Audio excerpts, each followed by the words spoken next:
So here's the announcement. Why am I so nervous? In September, I'm gonna be... Hey guys, it's Mariya. Welcome back to my channel. I felt a little guilty for posting Rock 2 3 times in a row, so I'm giving you guys this video midweek. If you're new, hi, you might want to subscribe because I post videos every single Thursday, plus fun extra videos like this one sometimes. And I just graduated with my Bachelor of Music degree from the Gould School at the Royal Conservatory of Music, so if you want to watch my grad recital, I'll be linking it up here and in the description box. But today is a different kind of video, and that's because we're talking about my next steps. And I knew this video would come, and I'm a little nervous to film this. I feel like every time you enter a new chapter of your life, it's really exciting but also really scary. And on top of that, I'm not really sure if this is what you guys envisioned for me or expected of me, so I'm kind of nervous to hear your responses. But there's no going back now, so let's just get into the video. First, a little backstory. I grew up in a small town in British Columbia, and although I knew I wanted to be a musician, I didn't really look into all the different career options out there. So for some reason, I always thought there were just two. Number one, you become a performer by winning a competition, getting noticed, getting famous. However, I didn't really know how, but yeah.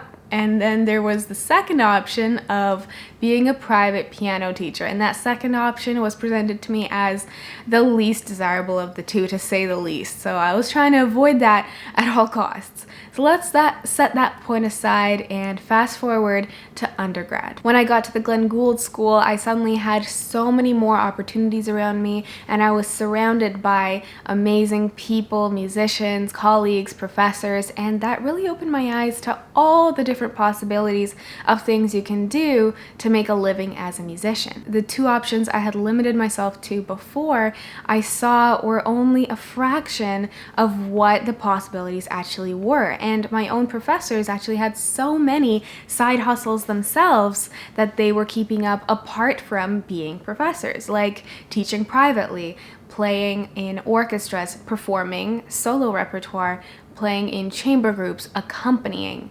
There were so many more, and that really got my wheels turning. I realized two things. That one, I have so many more possibilities than I initially thought, and two, that there's no hard and fast way to become a musician. Coming to the GGS, I expected to learn a ton of solo repertoire, learn how to win a competition, get noticed, get famous, and be a performer full time, which happens, but it rarely happens. You usually have to do more than just win a single competition today to become a performer.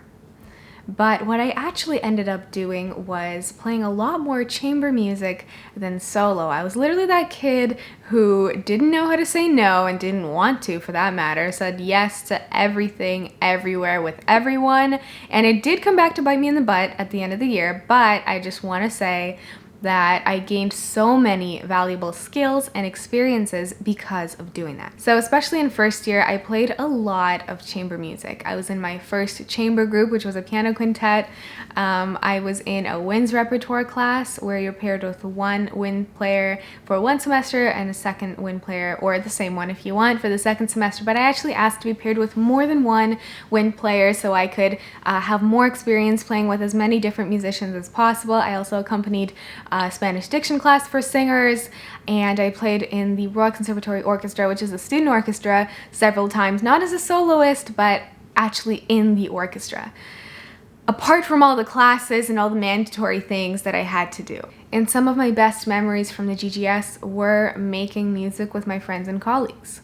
There was something magical about it for me, being in the moment with your friends, being surrounded by this amazing music, not just coming from you, but from all these other people, feeling the same thing they're feeling, being spontaneous, feeding off of each other's energy, and creating something beautiful in the moment. Alternatively, practicing alone in a practice room, which you have to do either way, chamber or not, to be fair, to then play in your lesson alone with your professor and prepare for an international competition where you're gonna perform alone. It really didn't stand a chance for me at the time.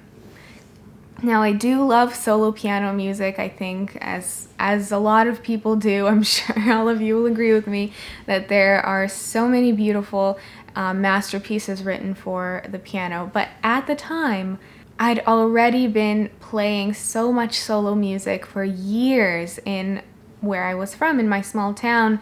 And when I came to the GGS and I was kind of dropped into this new world surrounded by like-minded musicians and amazing people, I didn't want to isolate myself and go back to the practice room.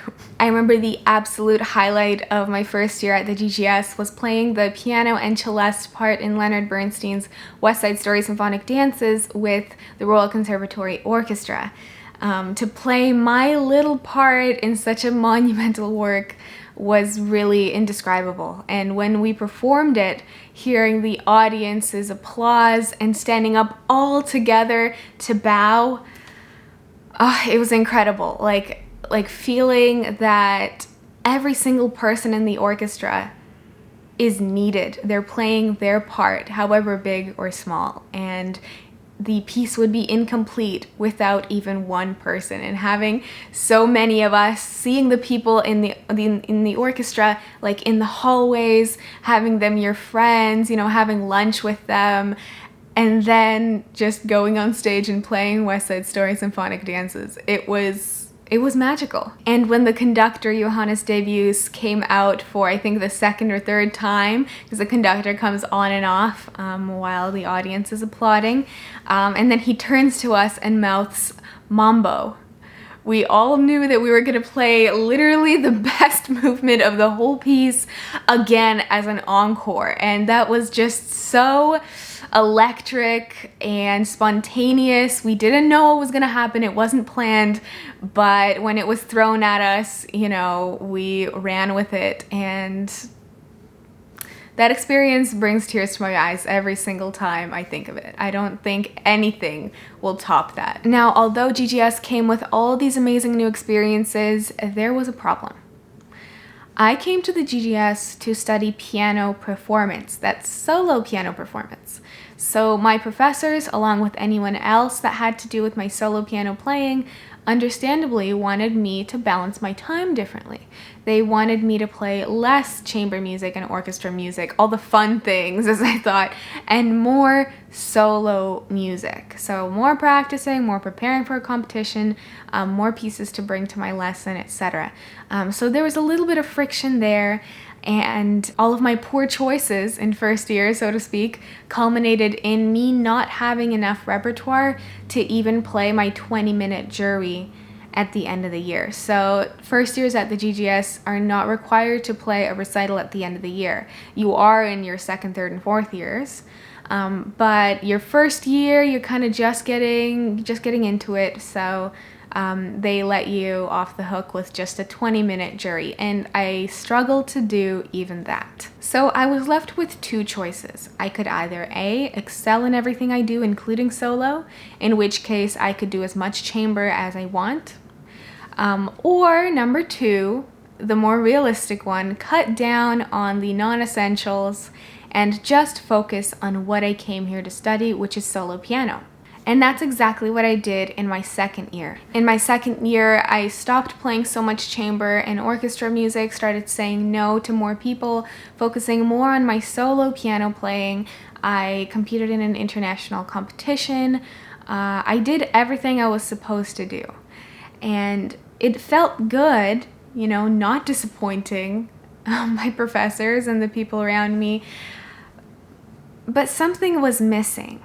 It really did feel lonely. I didn't have as many friends because, as it turned out, that was my way of making friends, playing with people. So it was hard to connect with people apart from just working together in a class or accompanying them for a lesson. And the whole year, although I was very proud of what I accomplished, it felt like I was in my own bubble. I wasn't connecting with other people, and I was just focused on myself, and I felt really alone. Third year comes around, and I decided to right my wrongs, play more chamber music, play more orchestral music, do more of the things I loved, but as it usually happens, all the fun stuff is in the spring. West Side Story was in the spring opera production is in the spring, and I was actually supposed to be a part of that, playing in the pit. I've never played in the pit before, and I never got that opportunity because the pandemic hit. And again, everything was canceled, and so when the year before I was canceling everything for myself, now third year when I actually wanted to do it, it was canceled for me. So I started this YouTube channel. I've mentioned before that starting a YouTube channel was something I've always wanted to do. Even when I was little, I loved making short videos, short movies as I called them, and writing short stories, stuff like that. But I was always embarrassed to do it. Lockdown gave me that anonymity that I needed to have the freedom to start without judgment. I'm terrible at keeping secrets, so if I was seeing people at school every day, it would come out. I would be embarrassed most likely. I might even have stopped. But being at home, being all alone, I was like, I have nothing to lose. Might as well start. And then in a few months, if I get a little better and if I feel comfortable, I can tell people about it. And I'm so glad that I did, because you guys have been amazing and you give me hope for the future more than anything.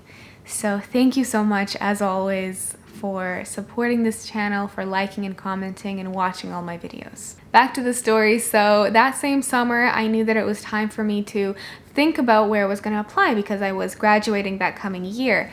And I had a few options. I could do a master's. I could do an artist diploma at the Glenn Gould School. The Glenn Gould School doesn't give master's degrees yet. So I knew if I wanted a master's, I have to go somewhere else. And I could either stay in Toronto or go travel somewhere. This was not an easy decision. My time at the Glenn Gould School, I will always remember as the best time, the best years of my life. I've made so many friends that I still have to this day, so many valuable experiences and magical moments. I felt like I absorbed so much out of this school, and the Glenn Gould School has really changed me for the better as a musician and a person. And because of all of that, I felt like I was ready for the next step. So putting two and two together, if you made it this far in the video, I think you know it's coming. It made sense for me to apply to a program where I could do more of the things that I've been itching to do, and I have been doing with consequences during my few years at the GGS, which is chamber music. So here's the announcement. Why am I so nervous? In September, I'm gonna be pursuing my Master's of Music in Collaborative Piano at the University of Toronto. There, I said it. Oh, it feels good to get that off my chest. So, if that's what you came for, you can click away. But I wouldn't click away if I were you, because I'm going to tell you a little bit more about the program. It's a 2-year program. And we're gonna learn everything from playing chamber music, accompanying, vocal coaching, vocal diction, and I'm sure much more. It's a very intense program, or so I heard, but it's still possible to balance school and work and practice. So I'm so excited for this new chapter. I really don't know what to expect. But I know that it's going to be good. Regarding this channel, nothing changes. I'm still going to be posting my jazz videos, my solo practice vlogs. I've been practicing Rock 3 lately, so I can't wait to upload those videos for you guys soon. It feels so good to get this off my chest. I've been keeping this secret for a while, and like I mentioned before, I suck at keeping secrets, so this was very, very difficult.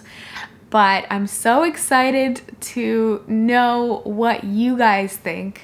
Are you disappointed? Are you excited? Are you surprised?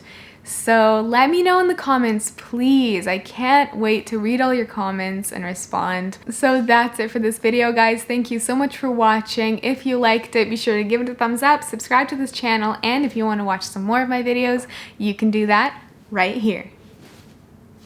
Bye, guys.